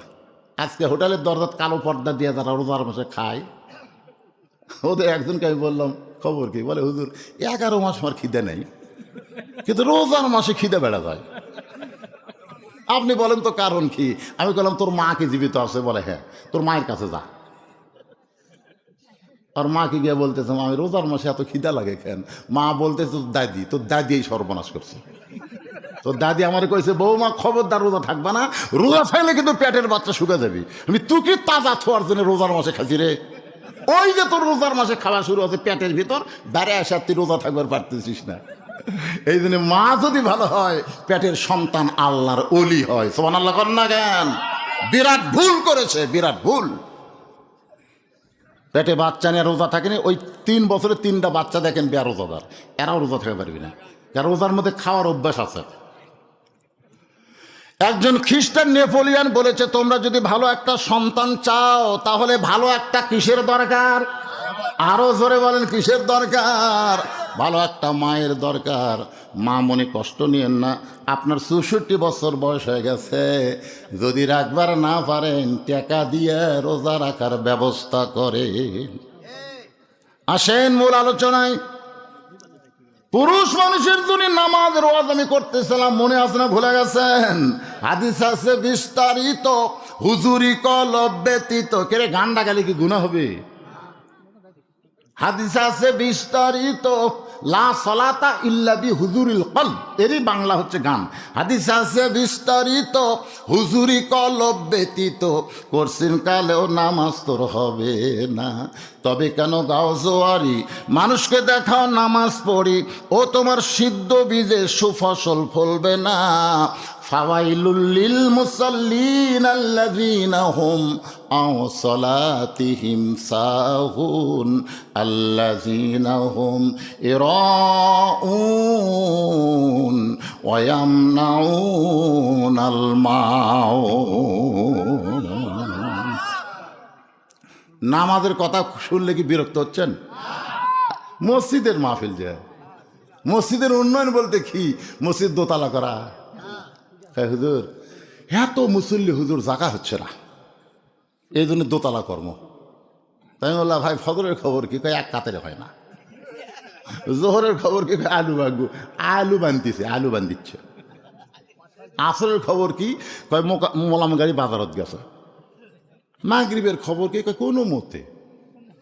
আসরের এশার খবর কি? কয় ফজরও দেয়, এসাও দেয়। মসজিদের মধ্যে কয় কাতার? কয় 9 কাতার। তো 9 কাতারে এক কাতারে হয় না, তাহলে দোতলা কেন? আমি বলার আগেই পেছন তাই বলে দিয়েছে, ওই যে জুমার দিন সবার শেষে আসে আগে যায়, ওই শালাকের জন্য দোতলা করা লাগতেছে। হ্যাঁ, সবার শেষে এসে আগে যায়, এরাই হলো ফাওয়াইলুল লিল মুসাল্লিন। এরা হলো মুসল্লিরা, ঠাট্টাকারী, আল্লাহর সঙ্গে তারা ঠাট্টা করে। রে যুবকেরা, কারণ নামাজ সম্পর্কে রাসূলের হাদিস হলো 7 বছর থেকে নামাজের তালিম দেওয়া। কয় বছর? 7 বছর তালিম বোঝেন? নিয়ত করা লাগবে কিভাবে, হাত কিভাবে তোলা লাগবে, হাত কিভাবে বান্ধা লাগবে, রুকু কিভাবে করতে হবে, সেজদা কিভাবে দেওয়া লাগবে, কিভাবে কাতার সোজা করতে হবে। 7 বছর পর্যন্ত তালিম দেওয়া লাগবে। 7 থেকে 3 বছর 10 বছরে এসে তাকে জোর করে নামাজ ধরাতে হবে। যদি নামাজ ধরবার না চায় তার ঘাড়ত হাত দেওয়া লাগবে। চুপ! ঘাড়ত হাত দেয়, ঘাড়ত বুঝেন? জোর করে নামাজ পড়ান লাগবে। হুকুম কার? আরো জোরে বলেন হুকুম কার? আমার আল্লাহর হুকুম। আজকে যদি যুবকেরা নামাজ পড়ে, ওই যুবক দিয়া কোনো অন্যায় অপকর্ম হবে না, যার প্রমাণ হলো আল্লাহর কোরআন। ইন্নাস সালাতা তানহানিল ফাহশাই ওয়াল মুনকার। একমাত্র নামাজই পারে মানুষকে যাবতীয় খারাপি থেকে বাঁচায় দিতে। পুরুষ মানুষের 1 নম্বর হলো নামাজ, আর নারীদের জন্য 1 নম্বর হলো পর্দা। 1 নম্বর কি? 6 মাস আগে নবী দুনিয়া থেকে বিদায় নিয়েছে। কয় মাস? মাত্র 6 মাস আগে নবী দুনিয়া থেকে বিদায় নিয়েছে। হাসান হোসেন খালি নানা নানা করে কান্দে। আবু বকর বলেছে, এই খবরদার, নবী কোন জায়গাতে আছে এইটা জান কইও না। এই 2টা যতদিন নানা নানা করে কানবি ততদিন নবীর খবর দেওয়া হবে না। কারণ ওরা তো নবী নবী করে কানতেছে না, ওরা কানতেছে নানা নানা করে। আবু বকর রাদিয়াল্লাহু ঠিক বলে নাই, যদি বলো ওই জায়গা তোর নানা আছে, এরা 2 ভাই বুঝবি না, এমন জোরে ডাক দিবি নানা রে, নবীর ঘুমটা ভাঙ্গা দেবে। আমাদের নবী কি মরে গেছে? আপনাদের কি মনে হয়? বাংলাদেশে কিছু কিছু কিছু কিছু কিছু কিছু যারা ইসরায়েলের পক্ষে, এদেশে বাংলাদেশে কিছু আলেমও বলতেছে ইসরায়েলের ইমান আছে, এরা মুনাফিক লয়। শালা শয়তান করে জুতে বেড়ি। ওরা বলে নবী মরিয়া গেছে, পচিয়া গেছে।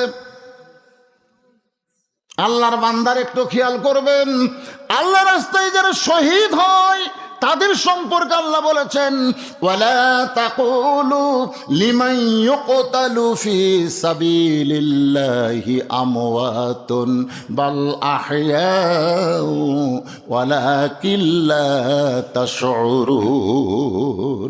আল্লাহ রাস্তায় যাদেরকে হত্যা করা হয় তাদেরকে তোমরা মৃত্যু বলো না, একথা কার? তাহলে শহীদদের যদি মৃত্যু বলা না যায়, নবীদেরকে মৃত্যু বলা যাবে? এই জোরেখান যাবে। একটু খেয়াল করবেন, আবু যার গিফারে বলতে চালি, ভাই আমরা দুইজন দোয়া করি আল্লাহ ফাতেমার হায়াত বাড়ায় দেখ। আলী বলতেছে, আবু যার অযথা দোয়া করে লাভ নাই, যা যা একটা কবর কর। আবু যার গিফারি কোদাল নিয়ে জান্নাতুল বাকির পূর্ব কোনায় গিয়ে দেখে সবুজ রঙের একটা বাতি জ্বলতেছে, যেই বাতির কোনো তার নাই, বাতির কোনো সুইচ নাই, বিনা তারে বিনা সুইচে আমার আল্লাহ অটোমেটিক জ্বলায়া দিছে। এখান থেকে প্রমাণ হলো, কবরে যদি আমার দরজা জানলা নাও থাকে তারপরও আলো থাকবে। একজন সুবহানাল্লাহ কথা, আলো থাকবে রে পাগলারা। আমাদের ইমানের নূর আছে না নাই? জোরে কান, ইমানের আলো আছে না নাই?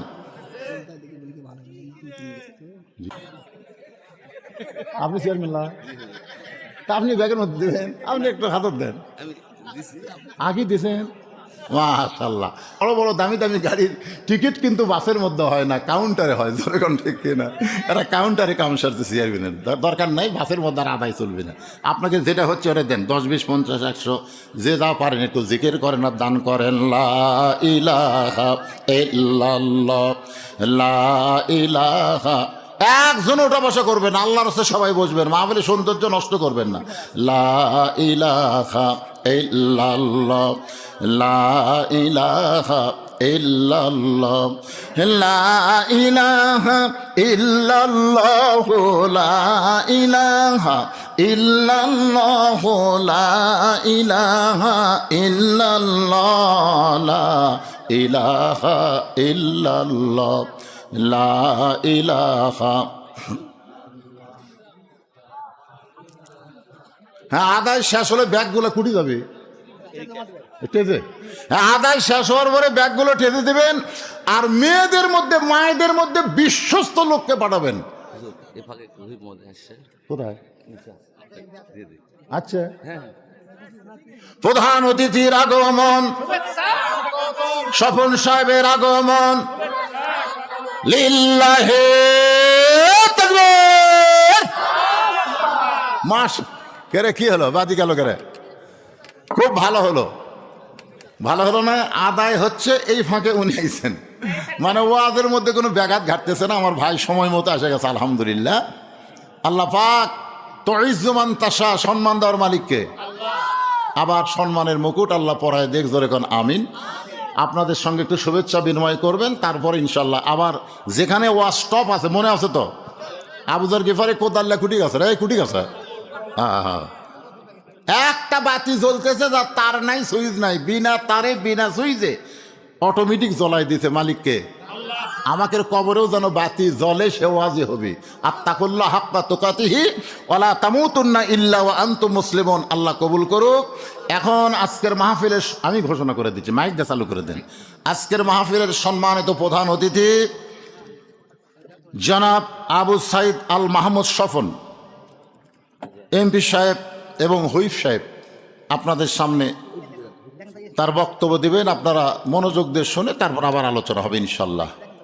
সবাই একটু মহব্বতে জিকির করেন, লা ইলাহা ইল্লাল্লাহ, লা ইলাহা ইল্লাল্লাহ, লা ইলাহা, লা ইলাহা ইল্লাল্লাহ, মুহাম্মাদুর রাসূলুল্লাহ সাল্লাল্লাহু আলাইহি ওয়াসাল্লাম।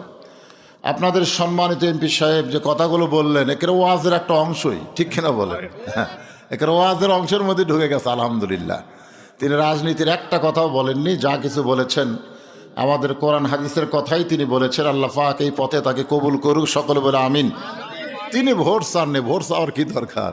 কারণ জনগণ ভদ্র আর ভদ্রলোকের এমপি তারা সকলে ইশারাই বুঝে নিছে। আলহামদুলিল্লাহ, মাশাল্লাহ। আল্লাহ ভাইকে তইজমান তাশা আবার সম্মান দান করুক। সকলে আল্লাহুম্মা আমিন। আগামীতে শুধু হুইপ নাম এমপি না, আল্লাহ যেন একটা মন্ত্রীর পদমর্যাদা তাকে দান করে। সকল আল্লাহুম্মা আমিন। আল্লাহ কবুল করুক। সবাই জবান খুলে বের আল্লাহুম্মা আমিন। হ্যাঁ, যে কথাটা আমি বলতেছিলাম ভাই, আলোচনা শুরু করি। জি আলহামদুলিল্লাহ, যে কথা বলতেছিলাম, 1 নম্বর পুরুষের জন্য নামাজ। মনে আসলে ভুলে গেছেন? এই জায়গায় একটা আয়াত তেলাওয়াত করেছি, ইন্না সলাতি। পড়েন, যারা পারেন তারা পড়বেন। ইন্না সলাতি ওয়া নুসুখি ওয়া মাহইয়ায়া ওয়া মামাতি লিল্লাহি রাব্বিল আলামিন। নামাজ কার জন্যে? এই একেবারে জবান খুলে বলা লাগবে। নামাজ কার জন্যে?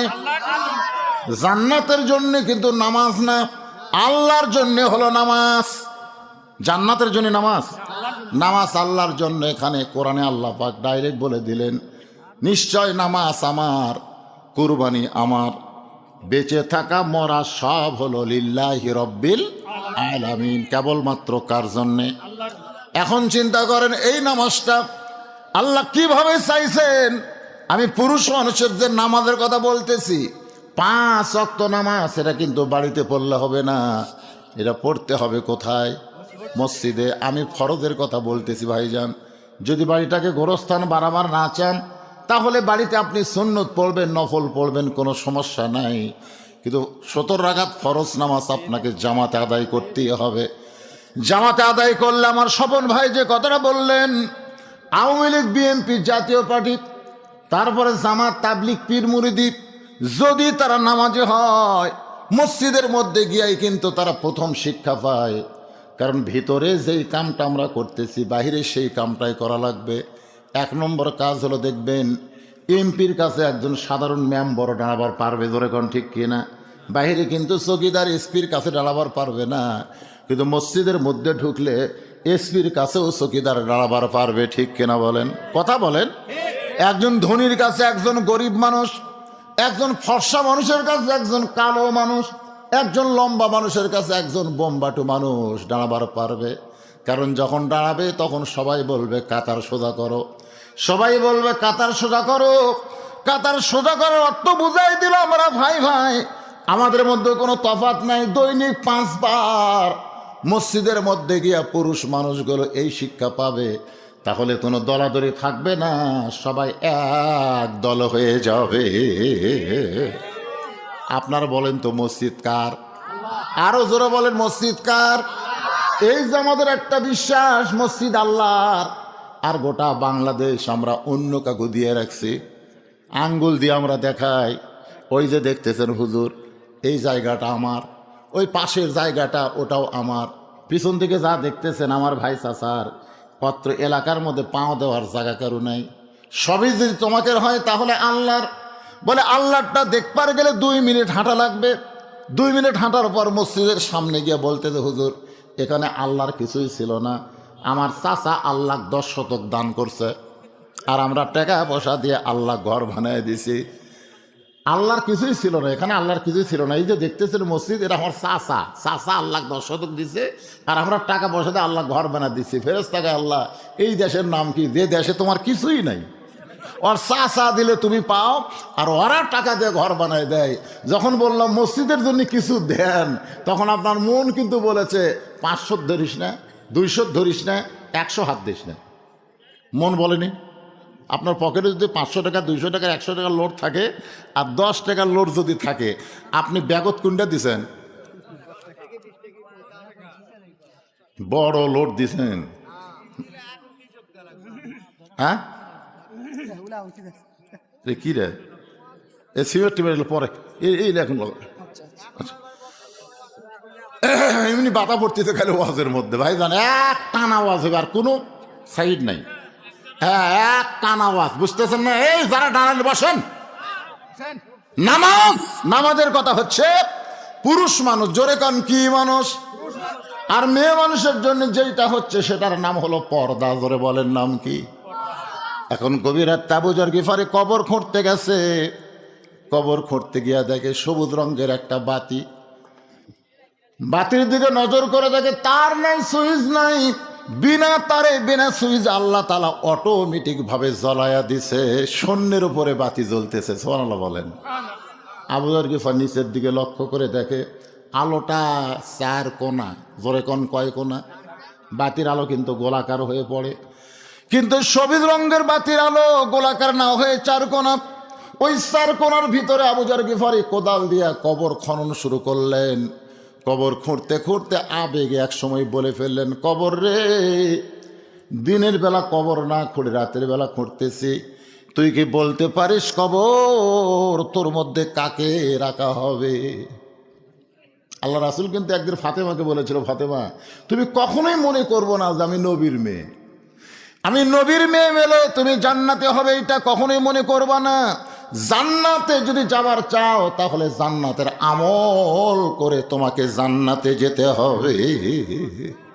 আবু যর গিফার বলতেছে, কবর তুই কি বলতে পারিস তোর মধ্যে কাকে রাখা হবে? আল্লাহর নবীর মেয়ে হওয়ার পরেও নবী তাকে মা বলে সম্মান দিয়েছে। সুবহানাল্লাহ করেন। ফাতেমা নবীর কে? একদিন হাসান হোসেনের সামনে নবী সাহাবীদের সামনে বলতেছে, আমার 3টা মেয়ে, কুলসুম আমার মেয়ে, জয়নাব আমার মেয়ে, রোকে আমার মেয়ে, আমার 3টা মেয়ে। এই কথা কয়েকবার বলার পরে হাসান হোসেন নানার মুখে হাত দিয়ে বলে, নানা আমার মা গরিব বলে কি আপনার মেয়ে না? আমার মা গরিব বলে কি আপনার মেয়ে না? রাসূল চোখের পানি দিয়ে বের করে বললেন, হাসান হোসেন তোর মা আমার মেয়ে না, তোর মা হলো আমারও মা। ধরে কারণ সুবহানাল্লাহ। এটা সামাইলে তিরমিজি শরীফের মধ্যে আছে। নবীর 4টা বিবি নবীকে খেদমত করতেছে। খেদমত মানে খোঁজ গল্প করতেছে, কেউ নবীর চুল টানতেছে, কেউ হাত টানতেছে, মানে একটু সেবা শুশ্রূষা করতেছে। আল্লাহর নবী গল্পে গল্পে মজে গেছে, নবী আর নবী নাই, নবীর স্বামী হয়ে গেছে। যেরকম সুবহানাল্লাহ। এমন সময় নবীর মেয়ে ফাতেমা ঘরের মধ্যে ঢুকছে, সঙ্গে সঙ্গে নবী দাঁড়িয়ে গিয়ে ফাতেমাকে সালাম দিলেন, মা কষ্ট করে আমার ঘরে কেন আইছো? আমারে বললি আমি তোমার ঘরে যেতাম। 6 লক্ষ হাদিসের হাফেজা মা আয়েশা লোকমা দিছে। কয় লক্ষ হাদিস? 6 লক্ষ হাদিসের হাফেজা। চিন্তা করেন, এই যে নাস্তিকেরা কয় নবী 6 বছরের মেয়ে বিয়ে করলো। নবী 6 বছরের মেয়ে বিয়ে করছে ঠিকই, কিন্তু 6 বছরে ঘর উতলাইনি। 9 বছরে মা আয়েশা নবীর ঘরে আইছে। মা আয়েশার যখন 18 বছর বয়স তখন নবী দুনিয়া থেকে চলে গেছে। এই 9 বছরে নবীর বিবি আয়েশা 6 লক্ষ হাদিসের হাফেজা। ধরে কোন সুবহানাল্লাহ। খাদিজার পক্ষ থেকে একটা হাদিসও নাই। নবীর আরো বউ আছে, তাদের পক্ষ থেকে হাদিস নাই, কিন্তু আয়েশার পক্ষ থেকে 6 লক্ষ হাদিস। সুবহানাল্লাহ কবেন না? তাহলে এই বিয়েটা নবী করে নাই, এই বিয়েটা আল্লাহ তাআলা করাইছে। সুবহানাল্লাহ কোন? লোকমা দিছে। ইয়া রাসূলুল্লাহ, ফাতেমা হলো আপনার মেয়ে, মেয়ে বাবার ঘরত আসলে বাবা দাঁড়াবে কেন? বাবা সালাম দিবে কেন? মেয়েই সালাম দিবে। আর আপনি তাকে মেয়ে না বলে মা বলে ডাকলে তার ঘরে আপনি যাবেন, এই কথাগুলো কেন বলতেছেন? আল্লাহ রাসূল বলে, আয়েশা তুমি সহ দুনিয়ার সবাই জানে ফাতেমা আমার মেয়ে, কিন্তু আমি নিজের চোখে দেখেছি ফাতেমা হলো আমার মা। সুবহানাল্লাহ কইতে কি এটা কি নিজের চোখে দেখা? আয়েশা বলেন, হুজুর তাহলে নিজের চোখে আপনি মা দেখলেন, সে কথা গোপন থবেন কেন? আল্লাহ নবী বললেন, তাহলে শোনো, তাইফের ময়দান থেকে রক্তমাখা শরীর নিয়ে আমি যখন মক্কায়, ওই সময় নবীর 4টা মেয়ে ছিল, রোকেয়া, কুলসুম আর জয়নাব। 3টা মেয়ে একসঙ্গে ঢুকে নবীকে বলতেছে, বাবা আপনি তাইফে না গেলেই ভালো করতেন, তাইফবাসীরা এত পাথর মারছে, এই কষ্ট আপনি কেমনে সহ্য করবেন? তাইফবাসীরা এত পাথর মারছে, আপনি কেমনে সহ্য করবেন? 3টা মেয়ে কষ্টটা নবীর উপরে দিয়া তারা সান্ত্বনামূলক কথা বলে ঘর থেকে বাইরে গেলেন। এমন সময় নবীর মেয়ে ফাতেমা ঘরের মধ্যে ঢুকছে। ঘরের মধ্যে ঢুকি দরজা বন্ধ করে দিলেন। ফাতেমা ঘরের মধ্যে ঢুকে দরজা বন্ধ করে দিলেন। আল্লাহ নবী চমকে গিয়ে বলে, ফাতেমা দরজা কেন বন্ধ করলে মা? ফাতেমা বলতেছে, বাবা দরজা বন্ধ করার কারণ হলো আপনার মাধ্যমে আল্লাহর সঙ্গে আমি কিছু কথা বলতে চাই। ধরে কেন সুবহানাল্লাহ। আমার কোনো যোগ্যতা নাই, আপনার মাধ্যমে। এই কে গল্প করে? এই কি গল্প রে? কি গল্প? আপনার মাধ্যমে আল্লাহর সঙ্গে আমি কিছু কথা বলবার চাই। কারণ কার মাধ্যম? না না না, নবীর মাধ্যম। কারণ আমরা যদি আল্লাহ পাওয়ার চাই, আপনার বলেন তো সরাসরি পাবেন? নবীর মাধ্যমে। এই জন্য একটা গজল আমার সঙ্গে বলেন, উপায় নাই রে, উপায় নাই রে, উপায় নাই, নবী বিনে আল্লাহ পাওয়ার উপায় নাই। নবী চমকে উঠলো, আমার মাধ্যমে ফাতেমা কি বলবে? ফাতেমা বলতেছে, বাবা ইব্রাহিম নবীর জন্য আল্লাহ যদি নমরুদের চুলা শান্তির বাগান বানায় দেয়, মুসা নবীর জন্য আল্লাহ যদি সাগরকে রাস্তা বানায় দেয়, তাহলে আমার বাবার জন্য আল্লাহ তাইফের পাথরকে তুলা বানাতে পারল না কেন? কাবা ঘর রক্ষা করার জন্য আল্লাহ যদি আবাবিল পাখি পাঠায় দিয়া আব্রাহা বাদশার হস্তি বাহিনীকে ধ্বংস করে দেয়, তাহলে একই আয়াতের মধ্যে দুইটা মসজিদের নাম আছে। একই আয়াতের মধ্যে আয়াতটা হলো সুবহানাল্লাযী আসরা বিআবদিহি লাইলাম মিনাল মাসজিদিল হারাম ইলাল মাসজিদিল আকসা। বর্তমান ইহুদিরা যে মসজিদকে দখল করতে চায়, ওই মসজিদের নাম কোরআনে আছে না নাই? তাহলে একই সাথে দুই মসজিদ। কাবা ঘর আপনি আব্রাহার হাত থেকে হেফাজত করার জন্য তয়রন আবাবিল তারমিহিম বিহিজারাতিন মিন সিজ্জিল ফাজআলাহুম কাআসফিম মাকুল। তাহলে আপনি আব্রাহা বাদশাহ সাইজ করে পারেন, ইহুদি কি আপনার কাছে খুবই শক্তিশালী যে আপনি আল্লাহ ঘুম পাড়তেছেন? এ পর্যন্ত 22,000, এ পর্যন্ত 22,000 ফিলিস্তিনি মুসলমানকে ওরা হত্যা করছে। কত হাজার? 22,000। আসলে ফিলিস্তিন কারা জানেন? আমাদের বাংলাদেশে রোহিঙ্গা যারা, রোহিঙ্গা বোঝেন? আচ্ছা, রোহিঙ্গার কোনো দেশ আছে? আছে। ওরা ধাবার খাইয়ে এসে বাংলাদেশে ঢুকছে। বাংলাদেশের প্রধানমন্ত্রী দয়া করে টাকা দিয়েছে, থাক। আরব বিশ্ব ইসরায়েলকে দয়া করে জাগির দিছে, জাগির এই টাকার মধ্যে থাক, দয়া করে ওই শালা করে জায়গা দিছে। আর এই শালারা, ওদের সংখ্যা কিন্তু বেশি না। একজন মেয়ে ফিলিস্তিন একজন মা বলেছে, ও বিশ্বের মুসলমান, আল্লাহর কাছে তোমাদেরকে আমি দায়ী রাখবো। গোটা পৃথিবীতে মাত্র 90 লক্ষ ইহুদি, আর মুসলমান হলো 230 কোটি। মুসলমান যদি পেশাব করে দেয়, ইহুদি ভাসে দেবে পেশাব করে দিলে। আজকে ওরা আমাদেরকে মারতেছে, তোমরা 55 দেশ মুসলমান হয়ে তাদের বিরুদ্ধে কোনো কথা বলতেছ না। ওই আরবও কথা বলে না। এই আপনারা আজ কুয়েত টুয়েত যেগুলো আছে, এই শালারা কিন্তু তলে তলে আমেরিকার চামচিয়া, কথাটা বুঝলেন না? আমেরিকার চামচিয়া শালারা এই হারে মারতেছে ফিলিস্তিনদের মুসলমানদের। এরা কথাই কয় না, খালি যদি একবার কয় কে রে। শোনেন, বাড়িওয়ালা যদিও পঙ্গু হয়, পঙ্গু, হাতও নেই পাও নেই, পঙ্গু, চেতন আছে, চেতন, চেতন বলেন।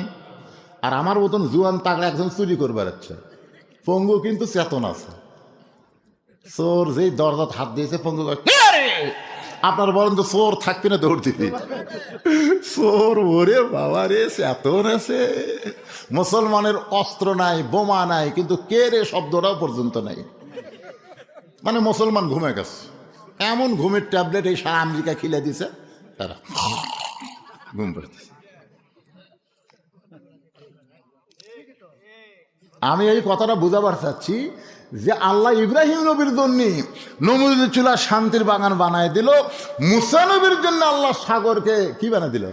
রাস্তা বানায় দিল। আর আপনার জন্য তাইফের পাথর তুলা বানাতে পারলো না কেন? পারলো না কেন? যদি ওরা পাথর মারতো আর আপনার গাও যদি তুলে হয়ে লাগতো, আপনার কি চামড়া কাটতো? তাহলে আমাদের নবীর আগের ঘটনা হলো আব্রাহা বাদশাহ, ধরে কোন কথা ঠিক কিনা? আমাকে নবী দোয়া করছে, বুঝলেন, যে মুসলমানকে আল্লাহ তুমি ইমানের পরীক্ষা নাও, যদি এরা চলে যায় মাহাদান। হাদিসটা শোনেন বোখারী শরীফের, বিরক্ত হচ্ছেন? বোখারী শরীফের হাদিস, আনাস রাদিয়াল্লাহু থেকে বর্ণিত, হযরত আনাস রাদিয়াল্লাহু থেকে বর্ণিত হাদিসটা হলো মা আহাদান ইয়াদখুলুল জান্নাত ইউহিব্বু ইয়ারজি ইলা দুনিয়া ওয়ালাহু মাআলাল আরদি মিন শাইইন ইল্লা শাহীদুন ইয়াতামান্না ইয়ারজি ইলা দুনিয়া ফায়ুকতাল আশারা মাররাতান লিমা ইয়ারা মিনাল কারামাতি রাওয়াহুল বুখারী কিতাবুল মাগাজি। আল্লাহ রাসূল বলেন, জান্নাত পাওয়ার পরে শেষ তুয়ামুয়া জান্নাত না, জান্নাতুল ফেরদাউস। জান্নাতুল ফেরদাউস পাওয়ার পরেও একদল লোক দুনিয়াতে আসার জন্য খালি ছটফট করবে। আল্লাহ বলবে, কে রে, তোর আমি জান্নাত দিলাম, তোর ছটফট করিস কেন? ওরা বলবে, আল্লাহ কি জন্য জান্নাত দিয়েছেন? আমার রাস্তায় শহীদ হওয়ার কারণে তোদেরকে আমি জান্নাত দিছি। তখন তারা বলবে, আল্লাহ প্রথম শহীদ হওয়ার সময় যে মজা আমরা পাচ্ছি, তোমার জান্নাতের মধ্যে সেই মজা নেই, এই জন্য আবার আমাদেরকে দুনিয়াতে পাঠিয়ে দেন। কম করে হলো আশারা মাররাতান, 10 বার বাতিলের সঙ্গে যুদ্ধ করে শহীদ হব, কারণ শাহাদাতের মধ্যে যে মজা জান্নাতের মধ্যে সেই মজা নেই। আজকে বিশ্বনবীর উম্মতকে আল্লাহ তাআলা শহীদ হওয়ার মাধ্যমে শাহাদাতের ভিতরে যে মজা জান্নাতের দিচ্ছেন, এটা কিন্তু অন্য নবীর উম্মতেরা পায়নি। ধরে কোন কথা ঠিক কি না? বাবা, মায়ের পেটে আপনার বাবা মারা গেছে, 6 বছর বয়সে আপনার মা মারা গেছে, আল্লাহ আপনাকে দেখবার পারে না। বাজান গো, নবীর কাছে এই কথা বলার পরে ফাতেমা ঘরের দরজা খুললেন। নবী তাকায় দেখে ফাতেমা উঠানের চুলায় পানি গরম করতেছে, জয়তুনের তেল গরম করতেছে। কিছুক্ষণ পরে ঘরের মধ্যে এসে আবার দরজা বন্ধ করে দেয়। রাসূল বলে, ফাতেমা আবার দরজা বন্ধ করলি, কিছু বলবি নাকি? বলে, বাবা, সন্তানকে গোসল করাইতে গেলে সন্তান যদি বড় হয় তাহলে দরজা বন্ধ না করলে গোসল করানো যায় না। আল্লাহ রাসূল বলে, আয়েশা রে, ফাতেমা দরজা বন্ধ করে আমার গা থেকে কাপড় চোপড় খুলে যত জায়গায় তায়েববাসী আমাকে পাথর মারছে, যত জায়গায় আমাকে পাথর লাগছে, ওই জায়গাগুলো গরম পানির মধ্যে নরম কাপড় চুবড়াইয়া আমার গোটা দেহ পরিষ্কার করে ওর নরম হাত দিয়া জয়তুনের গরম তেল যখন ক্ষতস্থানে লাগাই দেয়, আমি নবী কখন যেন ঘুমায় গেছি, ওই ঘুমের ঘরে স্বপ্নে দেখি আমার মা আমেনা আমার শিওরের পাশে দাঁড়িয়ে আছে। আমি স্বপ্নকে বাস্তব মনে করে মা বলে আমেনার হাতটা চাইপা ধরলাম, মা বলে আমেনার হাতটা চাইপা ধরলাম। ফাতেমা আমার কপালে চুমু দিল, চোখের পানি, ফাতেমার চোখের পানি আমার চোখের মধ্যে ঢুকে আমি চোখ খুলে বলতেছি, মা কেন কাঁদতেছিস? ফাতেমা বলে, বাবা আপনি মনে হয় স্বপ্ন দেখছেন, স্বপ্নে মা বলে আমার হাতটা চাইপা ধরছেন, এখন পর্যন্ত হাতটা তো আমার ছাড়েন নাই। আল্লাহ রাসূল বলে, ফাতেমা স্বপ্নে যদি তোরে মা বলে হাতটা চাইপা ধরি তাহলে শোনে নে, তুই আমার মেয়ে না, তোর ভিতরে রয়েছে আমার মা আমেনা। আবু যর গিফারি বলে, খবরদার বেয়াদবি করবি না, তোর ভিতরে যাকে রাখা হবে এমন 2টা সন্তানের মা, যে 2টা সন্তানকে রাসূল জান্নাতি যুবকদের সর্দার ঘোষণা করেছে। মা ফাতেমার 2টা সন্তান কি? প্রত্যেক জুমার দিনে ইমাম সাহেব আপনাকে শোনাই না? কি শোনাই? সাইদুল শাবাবে আহলুল জান্নাহ হাসান ও হোসাইন রাদিয়াল্লাহু তাআলা আনহুমা জান্নাতি যুবকদের সর্দার হবে 2 জন। ওমর ফারুক বলতেছে, হুজুর বেয়াদবি নেবেন না। আল্লাহ রাসূল বলে, কি বলবা? বলে, আপনি জোহরের নামাজের প্রথম রাকাতের প্রথম সেজদায় 3 বার সুবহান রাব্বিল আলা পর্যন্ত আমাকে সময় দিলেন। কয়বার? কিন্তু দ্বিতীয় সেজদার যায় 100 বার সুবহান রাব্বিল আলা কই, আপনি সেজদা তোলেন না কেন? আবার দ্বিতীয় রাকাতে আপনি ঠিকই করলেন, তৃতীয় রাকাতও ঠিক পড়ালেন, চতুর্থ রাকাতেও ঠিক, কিন্তু প্রথম রাকাতে দ্বিতীয় সেজদা এত লম্বা কেন? হুজুর মনে কিছু নেবেন না। আল্লাহ রাসূল বললেন, ওমর দ্বিতীয় সেজদা যখন দিছি তখন 2টা পবিত্র আমার পিঠের উপর চড়ে বসেছে, 2টা পবিত্র আমার পিঠের উপর চড়ে বসেছে, আমি এখন ওদেরকে পিঠ থেকে না আবার চাই হাত দিছি ওপর। আল্লাহ বলতে, হুজুর কি করতেছেন? নামাজ বাদ দিয়ে কি করতেছেন? নামাজের মধ্যে আল্লাহ বলতে যাবে, এই দুইজন যতক্ষণ আপনার পিঠে থাকবে আপনি সেজদা থেকে মাথা তুলবেন না। ওরা যতক্ষণ আমার পিঠে ছিল আমি ততক্ষণ সেজদায় ছিলাম, এই জন্য সেজদা লম্বা হয়ে গেছে।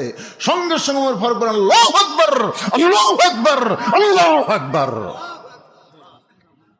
আসলে দুইটা পবিত্র হলো হাসান আর হোসাইন। এই যুবক, এই মেসি নেইমারের পাগল হোসা, চুল কাটিং দিছে, Messi cutting, Messi Neymar cutting. তোমরা তো কোনোদিন ওয়াজে যায় এরকম ডিস্টার্ব করো না, কি কি গল্প করতেছে ভিডিও ম্যানেরা?